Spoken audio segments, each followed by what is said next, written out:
예배 시작하시겠습니다. 어두운 밤 지나서 동이 뜨는 것을 주님 기다립니다. 우리 삶의 어두운 밤들 주님의 빛으로 몰아내 주시고, 이 새벽에 새벽을 깨우러 나온 당신의 사랑하는 백성들 마음속에, 삶 속에 하나님이 주시는 새로운 빛으로 밝히 비춰지도록 주님 우리 삶을 따뜻하게 인도해 주십시오. 예수 그리스도 이름으로 기도합니다. 아멘. 찬송가 569장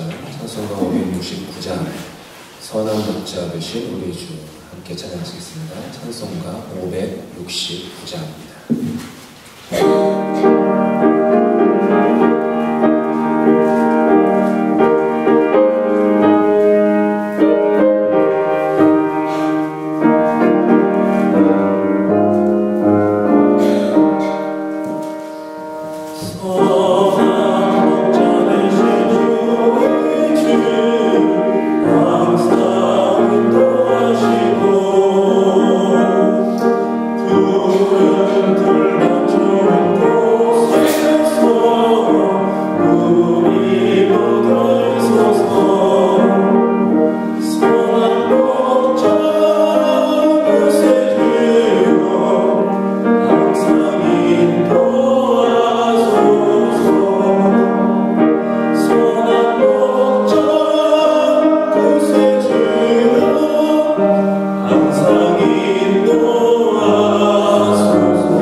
요한복음 10장 11절부터 18절입니다.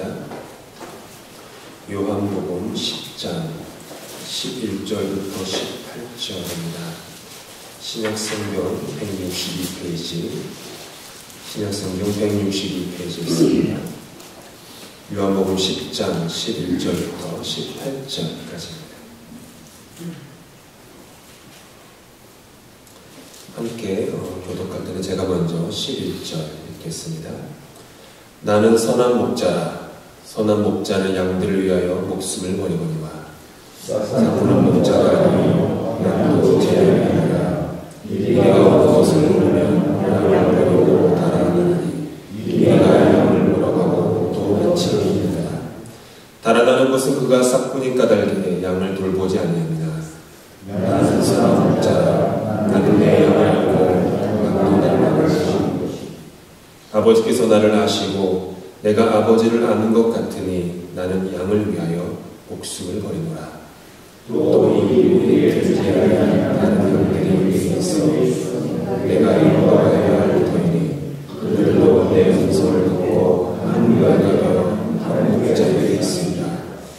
내가 내 목숨을 버리는 것은 그것을 내가 다시 얻기 위함이니 이로 말미암아 아버지께서 나를 사랑하시느니라. 내가 선택하는 것이 아니라 내가 스스로 버리노라. 나는 버릴 것을 있고 다시 얻을 것을 있으니 이 계명을 내가 양께서 받아노라 하시니라. 아멘.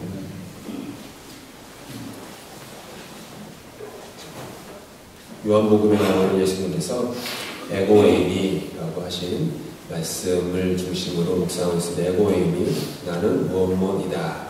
그래서 오늘 우리 네 번째 시간으로 나는 선한 목자다. 나는 선한 목자다. 라는 말씀으로 새벽에 묵상하며 은혜를 나누도록 하겠습니다. 오늘 본문에는 두 종류의 목자가 나옵니다.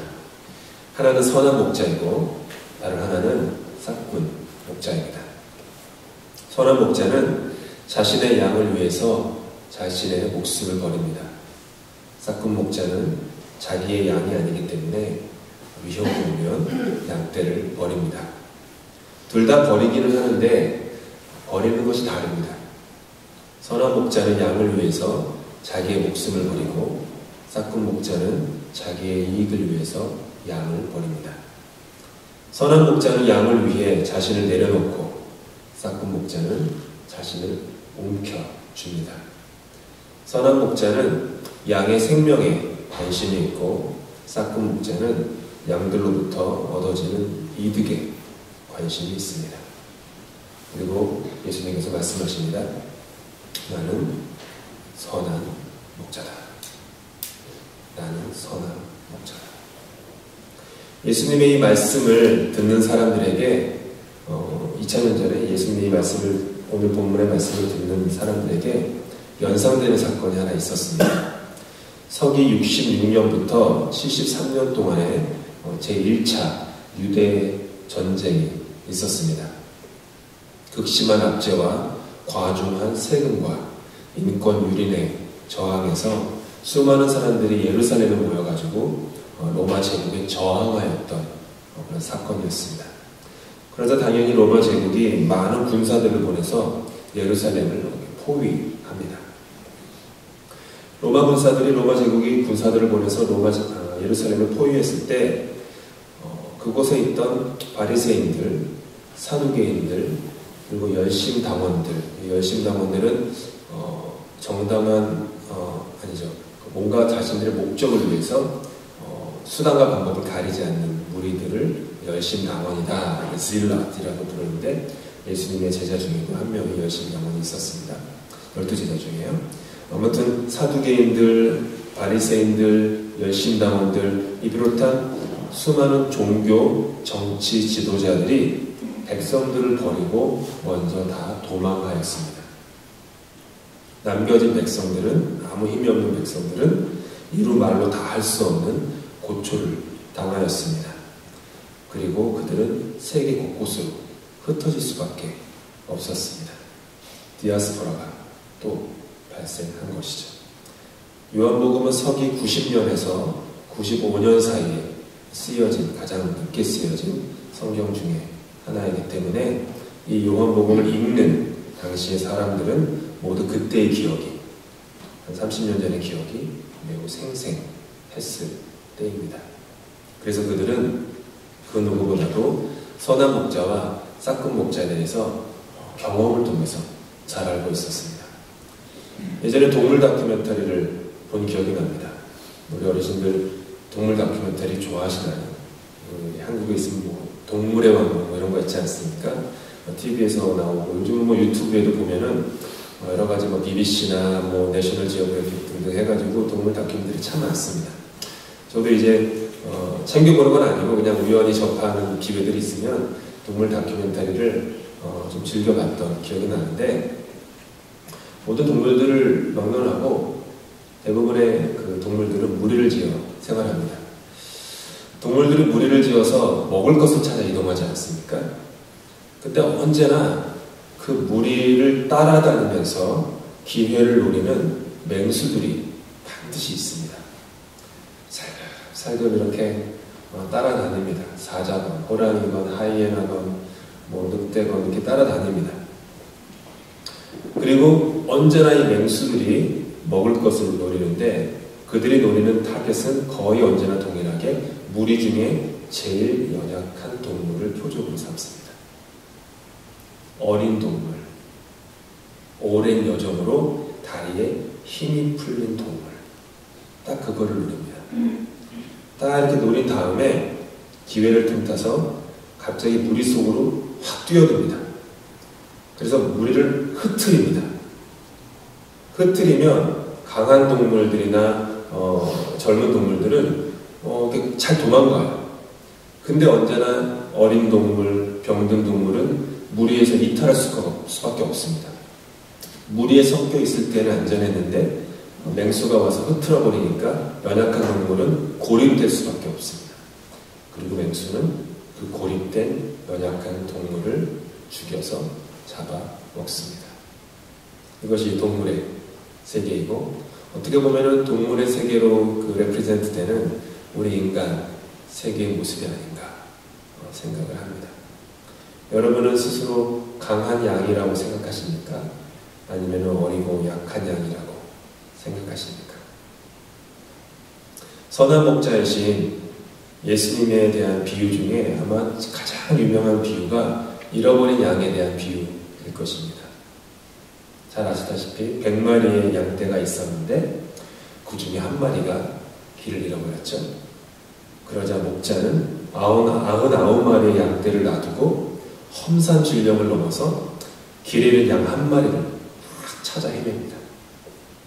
간신히 찾은 후에 그 양을 어깨에 이렇게 메고 다시 또 험산중령을 넘어서 자신의 양떼에게 돌아와서 기쁨으로 잔치를 벌였다. 예수님의 비유입니다. 한번 상상해 보시기 바랍니다. 여러분은 잃어버린 양 한 마리이십니까? 아니면은 99마리의 무리 중에 하나이십니까? 한번 상상해 보았습니다. 성경을 읽을 때는 나름 상상해 보는 것이 매우 유익합니다. 왜냐하면 예수님의 비유에는 그 공간이 있거든요. 해석의 공간이 참 많거든요. 그래서 예수님이 비유를 참 좋아하셨는데, 왜냐하면 율법이나 뭐 1+1은 2다 이러면은 사람들의 생각이 너무 고정돼가지고 거기에 묶여버리거든요. 예수님은 그래서 비유를 즐겨하셨어요. 그래서 예를 들어 탕자의 비유 같은 경우는 어떤 사람은 아버지의 마음으로 그 탕자의 비유를 읽기도 하고, 어떤 사람은 큰 아들로 생각해서 읽기도 하고, 어떤 사람은 둘째 아들로 읽기도 하고, 어떤 사람들은 그 잔치를 주면 종들의 생각으로 비유를 읽기도 하고, 이렇게 공간이 많거든요. 여지가 많거든요. 예수님은 그래서 비유를 참 즐겨 하셨는데, 이 비유를 이제 읽으면서 우리도 상상을 해볼 필요가 있습니다. 한번 상상해 보았습니다. 제 나름대로. 길을 잃은 그 양 한 마리. 길을 잃은 그 양 한 마리는 엄밀히 얘기하면 자기 잘못으로 그렇게 된 것입니다. 자기 동료 99마리 양들을 잘 따라다녀야지 길을 잃어버리지 않는 건데 한눈 판 겁니다. 그리고 좀 연약했던 것이겠죠. 정신 못 차린 거죠. 그래서 자기 잘못으로 그렇게 된 것입니다. 그리고 자기 잘못에 대한 대가를 그 잃어버린 양은 지금 치르고 있는 것입니다. 99마리 양들은 그 양을 비난합니다. 자기 탓으로 그렇게 된 거지. 근데 갑자기 목자가 자기들을 놔두고 그 양 한 마리를 찾아서 길을 떠나는 겁니다.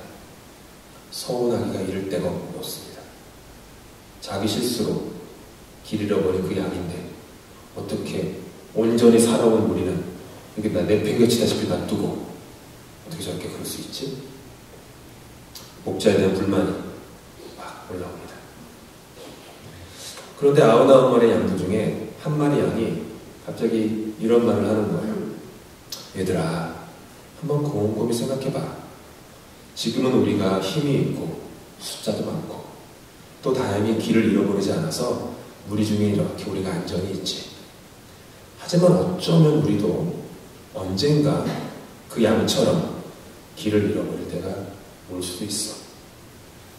만약 우리가 그렇게 되었을 때 그 양 한 마리, 그 못난 철부지 양 한 마리를 찾기 위해 우리를 놔두고 험산줄령을 떠난 저 목자께서 우리도 찾으러 와주시지 않겠어? 불만을 토로하던 양들이 순간 침묵에 빠집니다. 곰곰이 생각해 보니까 정말 그런 거예요.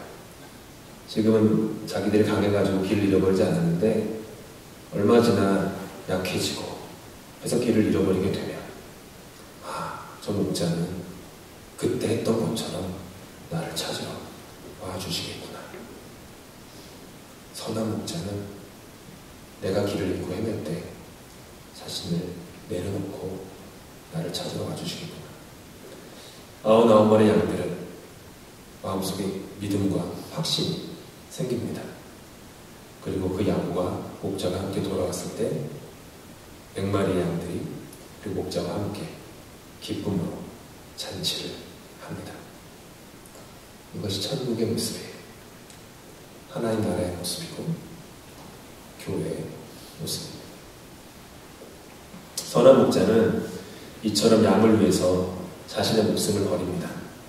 그리고 우리는 그 선한 목자가 예수님이라는 것을 잘 압니다. 푸른 풀밭 쉴만한 물가로 인도하시는 분은 예수님이십니다. 사망의 음침한 골짜기를 다닐 때에도 우리를 그 강한 팔로 들어올려 구원하시는 선한 목자도 바로 예수님이십니다. 선한 목자는 자신의 목숨을 버림으로 우리를 살리고 우리를 일으킵니다. 인생의 소중한 교훈 하나를 여기서 선한 목자에게서 배웁니다. 그것은 잘 사는 인생은 버리는 인생이라는 것입니다. 잘 사는 인생은 버리는 인생이에요. 성숙한 인생은 버리는 인생입니다. 삶이 성장하고 믿음이 자라는 인생은 버리는 인생입니다. 예수님은 양을 위해서 자신의 목숨을 버린다고 말씀하셨습니다. 그리고 버림으로 다시 얻는다고 하셨어요. 17절 말씀에 내가 내 목숨을 버리는 것은 그것을 내가 다시 얻기 위함이니 나의 옛사람을 버리고 새 사람을 얻기 위함이니 나의 목숨을 버리고 나의 생명을 얻기 위함이니 하늘의 것들을 땅의 것들을 버리고 하늘의 것들을 얻기 위함이니 라고 하는 것이죠. 여러분, 버리지 않고는요 인생이 성숙해질 수도 없고 잘 살 수도 없습니다. 부자는 될 수 있어요. 그렇죠. 버리지 않으면 부자는 될 수 있을지 모르지만 잘 살 수는 없습니다. 잘 살 수 있는 인생은 버리는 인생이에요. 방법이 없어요. 신앙이 자라기 위해서는 버려야만 합니다. 어제를 버리지 않고는 오늘을 살 수가 없습니다. 어떻게 어제를 버리지 못하는 사람이 오늘을 살 수 있습니까? 어제의 것들을 버리지 못한 사람이 어떻게 오늘 바로 내 앞에 있는 사람에 대해서 감사할 수 있겠습니까? 오늘을 버리지 못하는 사람은 내일을 살 수가 없습니다. 성숙할 수가 없는 거죠.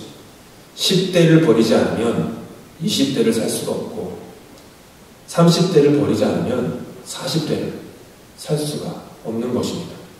청년의 시기를 버리지 않으면 중년의 시기를 풍성하게 살 수 없고 중년의 시기를 버리지 않으면 노년의 시기를 잘 살 수 없습니다. 한국에서의 삶을 버리지 않으면 이민의 삶을 살 수 없습니다.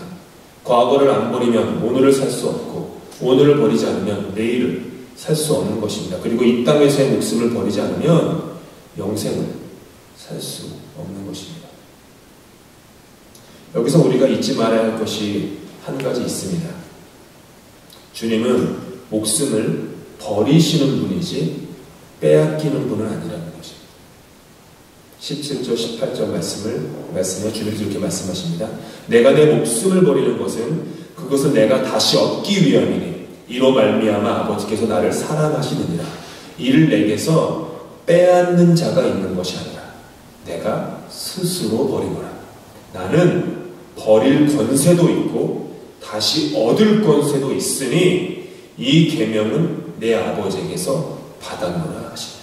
주님은 버릴 권세도 있고 다시 얻을 권세도 있으시지만 양들을 위해서 스스로 자신의 목숨을 내려놓으면서 버리십니다. 우리도 자기를 부인하고 자기 십자가 지고 예수를 따라갑니다. 예수 십자가 따라가면 우리의 삶을 스스로 내려놓는, 스스로 버리는 삶이지 누군가로부터나 세상으로부터 빼앗기는 것이 아닙니다. 어쩔 수 없이 버림을 강요당해서 빼앗기는 그런 인생도 아닙니다. 예수님께서 자기를 부인하고 나를 따라오라 할 때 우리가 기꺼이 따라가는 것이지 예수님이 그렇게 말씀하신 게 마치 율법처럼 되어서 어쩔 수 없이 억지로 마음은 하나도 원치 않는데 내가 예수님 위해서 내 목숨을 내려놔야지라고 그냥 마치 도사장에 끌려가는 어린 양처럼 송아지처럼 그렇게 버리는 것이 아닙니다.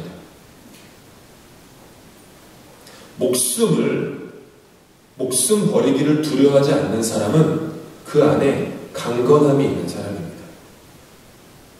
버릴 권세가 있는 사람이 진정으로 강한 사람이지 얻을 권세만 있는 사람이 강한 사람은 아닙니다. 부모가 왜 강한 사람입니까? 부모는 자녀를 위해서 자신을 버릴 줄 알기 때문에 부모는 강한 사람입니다. 자녀가 내 엄마 아빠는 너무 연약하고 못나서 이렇게 자꾸만 포기하고 양보하고 버려 이렇게 생각하는 자녀가 있습니까? 못난 자녀입니다. 부모의 마음을 터럭도 모르는 자녀입니다. 불효자입니다. 내 엄마 아빠는 나를 위해서 모든 것을 얻을 수도 있지만 이렇게 내려놓네, 버리네. 저분이 정말 강한 분이구나.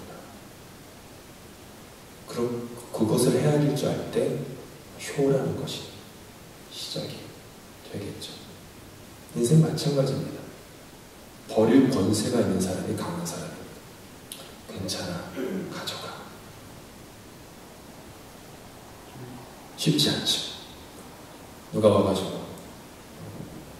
뭐 하나 쓱 잘라가지고 가져가려고 그러면 왜 그러세요? 이러지 우리가 가져가라고 합니다. 많은 분들이 존경하는 월남 이상재 선생님의 유명한 일화가 있습니다. 이상재 선생님께서 밤에 이렇게 초를 켜고 글을 읽고 계셨는데 도둑이 찾아왔습니다. 담을 놓고 와서 이방저방 돌아다니면서 훔칠 것을 찾다가 이상재 선생님이 이렇게 책을 읽으시는 그 방문을 열어서 눈이 마주친 거예요. 당황했죠.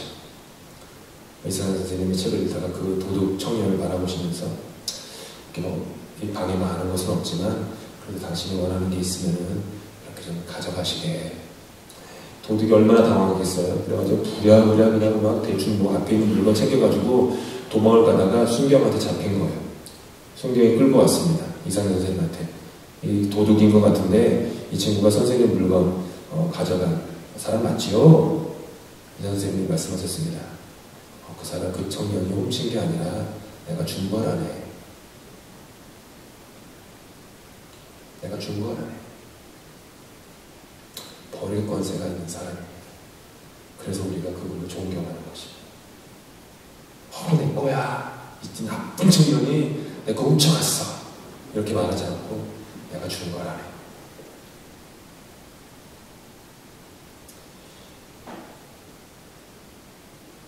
버리는 인생, 성숙한 인생입니다.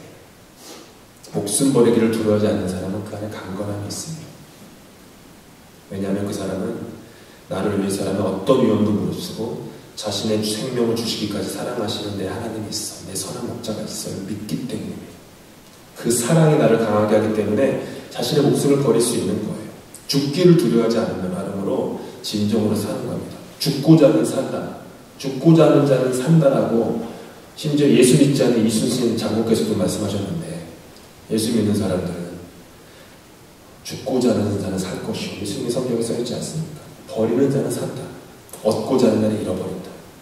그게 인생의 비밀인데 그걸 깨닫지 못하고 언제까지 움켜쥐고 있냐. 자식 때문에 속 썩이실 일들이 간혹 있으신가요? 아니면 없으신가요? 너무 많이 드려서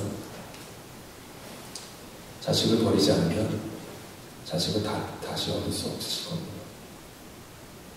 버리는 방법이 뭔지는 저는 잘 모르겠어요. 각 가정마다, 부모마다 다르시겠지만 자식을 내려놓지 않으면 자식을 얻을 수 없습니다. 나를 내려놓지 않고는 예수 안의 생명을 얻을 수 없는 것처럼 말입니다. 구주 예수 따라가면 조금씩 더 버리는 인생, 주는 인생이 되는 겁니다.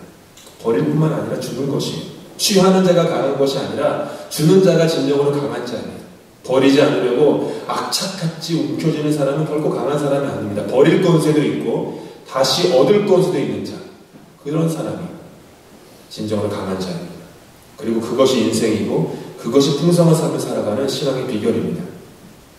싹군 인생이 아니라 선한 목자의 인생을 살아간다는 것은 도둑 맞은 마음으로 사는 것이 아니라, 빼앗겼다는 마음으로 사는 것이 아니라 주는 삶을 살아가는 것이 선한 목자의 삶을 닮아가는 것입니다.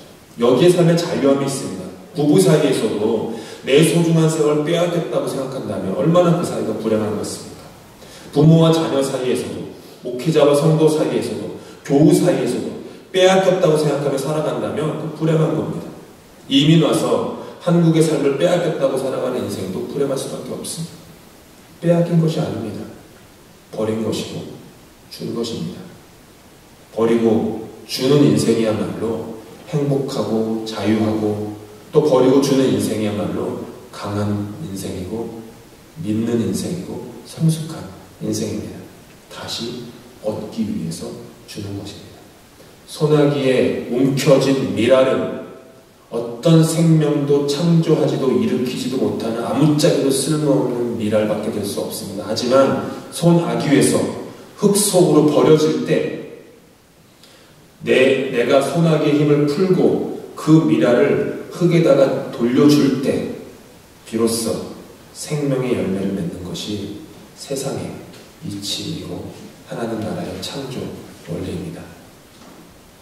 제 뒤로 십자가가 보입니다. 십자가를 언제나 바라보실 수 있기를 바랍니다.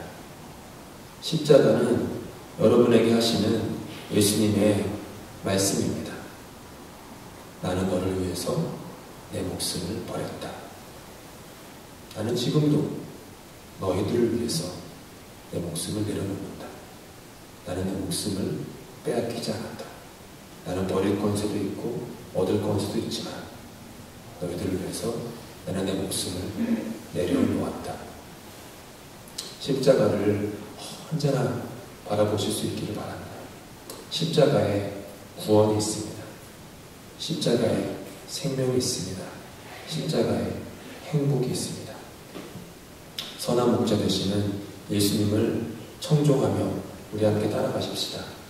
선한 목자이신 예수님처럼 우리도 그런 선한 목자가 되기를 원합니다. 우리 가정에서 내가 아내에게 선한 목자가 되기를 힘쓰고, 아내는 남편을 위해서 선한 목자가 되기를 힘쓰고, 부모는 자녀를 위해서 선한 목자가 되기를 힘쓰고, 그리고 나이든 부모를 위해서는 자녀가 선한 목자가 되기를 힘쓰고, 교우는 교우들끼리 서로 선한 목자가 되기를 힘쓰고, 한인들은 이 땅을 위해서 선한 목자가 되기를 힘쓰고, 교회는 이 지역사회를 위해서 선한 목자가 되기를 힘써요. 부족하지만 조금이라도 닮아가려고 애쓰는 그런 우리가 될 때 우리 안에 새로운 생명, 풍성한 생명, 행복이 있을 것입니다.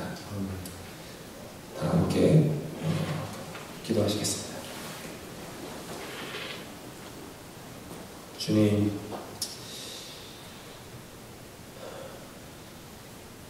선한 목자 되신 주님을 따라가며 우리도 조금씩 선한 목자신 예수님을 닮아갈 수 있도록 도와주십시오. 선한 목자이신 주님과 함께 걸어갈 때 선한 목자인 주님께서 자신을 내려놓으신 것처럼 우리도 우리 자신을 내려놓을 수 있는 그런 용기와 믿음을 주시길 원합니다. 버림으로 얻는 신앙의 신비를 배울 수 있게 도와주시고, 잃는 자가 찾을 것이고 주님께서 찾아오신다는 그 약속을 결코 잊지 않도록 주님 도와주시옵소서. 우리 함께 주님께서 가르쳐주신 기도로 새벽 예배 마치시겠습니다. 하늘에 계신 우리 아버지, 아버지의 이름을 거룩하게 하시며 아버지의 나라가 오게 하시며 아버지의 뜻이 하늘에서와 같이 땅에서도 이루어지게 하소서. 오늘 우리에게 일용할 양식을 주시고 우리가 우리에게 잘못한 사람을 용서하여 준 것 같이 우리 죄를 용서하여 주시고 우리를 시험에 빠지지 않게 하시고 악에서 구하소서. 나라와 권능과 영광이 영원히 아버지의 것입니다.